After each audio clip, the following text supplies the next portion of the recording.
জনতার যে ঢেউ, যেটি দেখে শেখ হাসিনা এমনকি ইউনিফর্মধারী র্যাব এবং অন্যান্য বাহিনী পর্যন্ত পালিয়ে গিয়েছিল। এই দৃশ্য দেখার পর তারা কিভাবে কল্পনা করে, কিভাবে হিসাব করে বাংলাদেশ দখল করতে কতদিন লাগবে।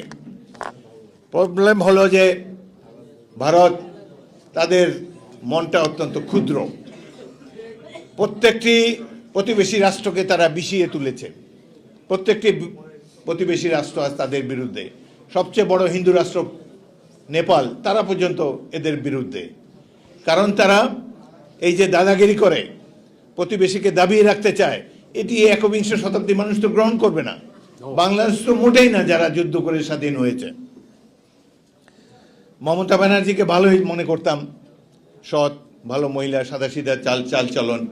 তিনি পর্যন্ত বলেছেন শান্তিরক্ষী বাহিনীকে আমন্ত্রণ জানাতে চান বাংলাদেশের সংখ্যালঘুদের রক্ষা করার জন্য। কত বড় মিথ্যাচার! বাংলাদেশের মতো সাম্প্রদায়িক সম্প্রীতি পৃথিবীর কোনো রাষ্ট্রে নাই। আমাদের এখানে আসুক, তারা দেখে যাক। কিন্তু ভারতীয় মিডিয়া এই কল্পকাহিনী ছড়িয়ে বেড়াচ্ছে যেখানে হিন্দুদের উপরে অন্যায় অবিচার করা হচ্ছে। আমরা এই দেশে আবহমান কাল ধরে সাম্প্রতিক সম্প্রীতি নিয়ে বসবাস করে আসছি। এই ধরনের কল্পকাহিনী ছড়িয়ে তারা বিশ্ববাসীকে দেখাতে চায় যে বাংলাদেশের মানুষ এক পেশে, বাংলাদেশে কারো জীবন নিরাপদ নয়। সম্পূর্ণ এই মিথ্যাচারের তীব্র নিন্দা আমরা এখানে জানাচ্ছি। আর একটি কথা, যুদ্ধ যদি তারা শুরু করে, এই যুদ্ধ আবার তাদের দেশে গিয়েই শেষ হবে।